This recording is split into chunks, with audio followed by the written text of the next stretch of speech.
मेरी तरफ से जय सोमनाथ।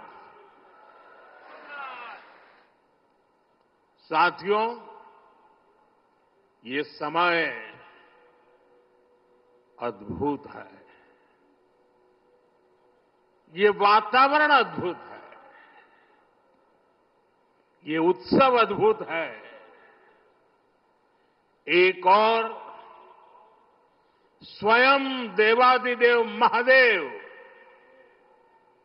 दूसरी ओर समुद्र की विशाल लहरें, सूर्य की किरणें, मंत्रों की ये गूंज, आस्था का ये उफान, और इस दिव्य वातावरण में भगवान सोमनाथ के आप सब भक्तों की उपस्थिति, ये इस अवसर को दिव्य बना रही है, भव्य बना रही है। और मैं इसे अपना बहुत बड़ा सौभाग्य मानता हूं कि सोमनाथ मंदिर ट्रस्ट के अध्यक्ष के रूप में मुझे सोमनाथ स्वाभिमान पर्व में सक्रिय सेवा का अवसर मिला है।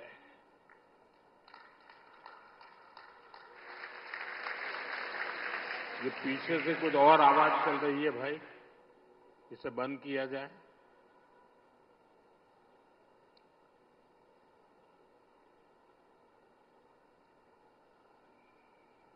बहत्तर घंटों तक अनवरत ओमकार का नाद, 72 घंटों का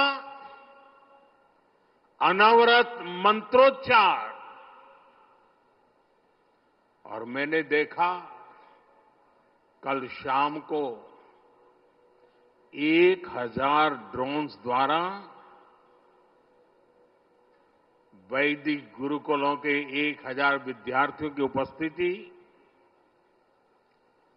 सोमनाथ के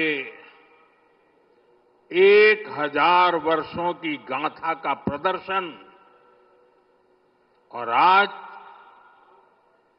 108 अश्वों के साथ मंदिर तक शौर्य यात्रा,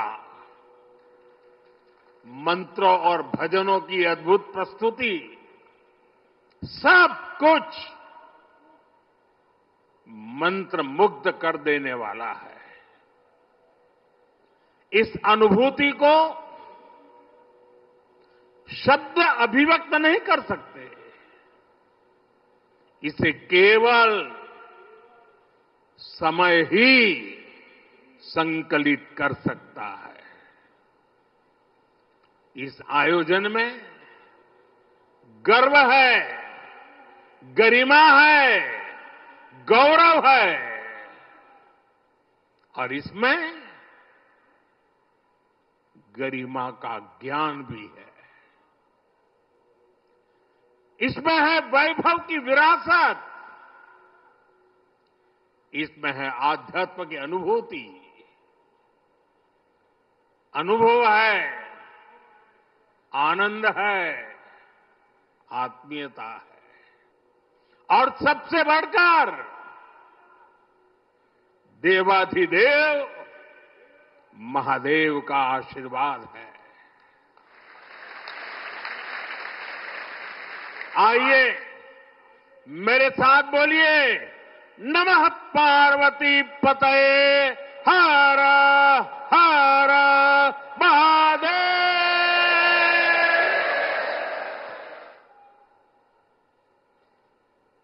साथियों, आज जब मैं आपसे बात कर रहा हूं तो मन में बार बार ये प्रश्न आ रहा है कि ठीक 1000 साल पहले ठीक इसी जगह पर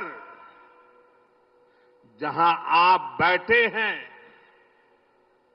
क्या माहौल रहा होगा। आप जो यहां उपस्थित हैं उनके पुरखों ने, आपके पुरखों ने, हमारे पुरखों ने जान की बाजी लगा दी थी अपनी आस्था के लिए,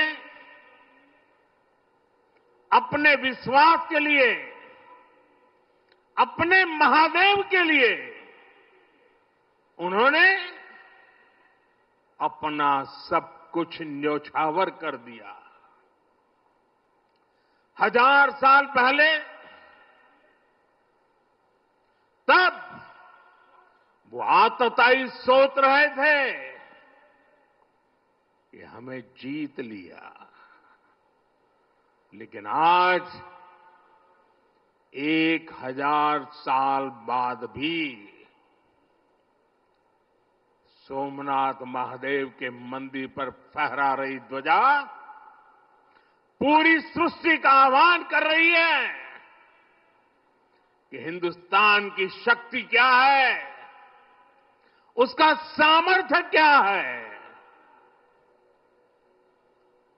प्रभास पाटन तीर की इस मिट्टी का कण कण शौर्य, पराक्रम और वीरता का साक्षी है।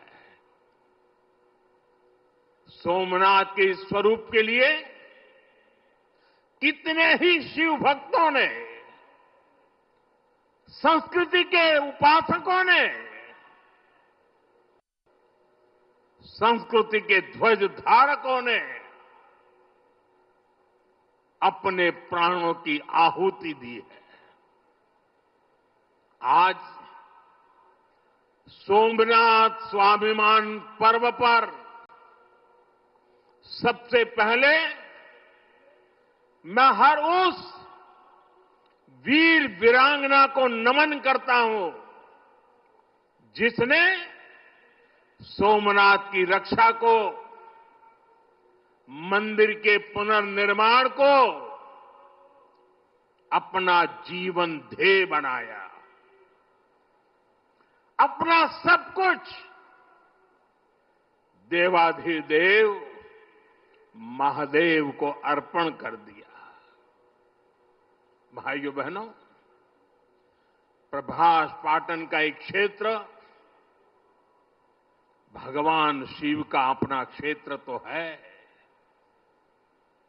इसकी पवित्रता भगवान श्री कृष्ण से भी जुड़ी है।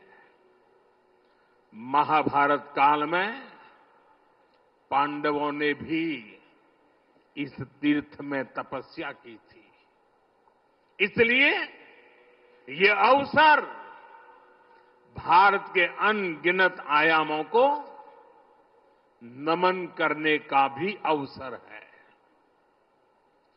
ये भी एक सुखद संयोग है कि आज जब सोमनाथ मंदिर के इस स्वाभिमान यात्रा के 1000 साल पूरे हो रहे हैं, तो साथ ही 1951 में हुए इसके पुनर्निर्माण के 75 साल भी पूरे हो रहे हैं।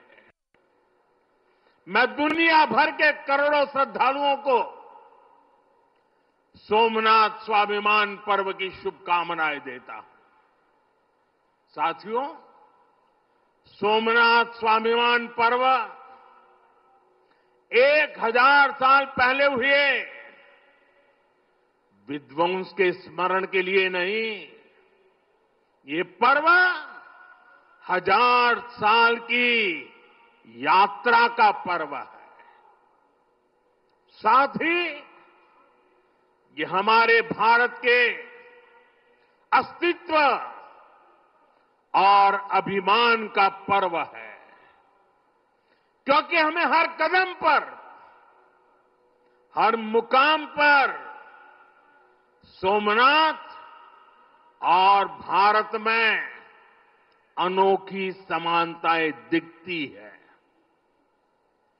जैसे सोमनाथ को नष्ट करने के एक नहीं अनेकों प्रयास हुए, दुष्प्रयास हुए, उसी तरह विदेशी आक्रांताओं द्वारा कई सदियों तक भारत को खत्म करने की लगातार कोशिशें होती रही, लेकिन न सोमनाथ नष्ट हुआ और न ही भारत नष्ट हुआ, क्योंकि भारत और भारत की आस्था के केंद्र एक दूसरे में समाये हुए हैं। साथियों, आप उस इतिहास के बारे में कल्पना करिए। आज से 1000 साल पहले सन 1026 में सबसे पहले गजनी ने सोमनाथ मंदिर को तोड़ा।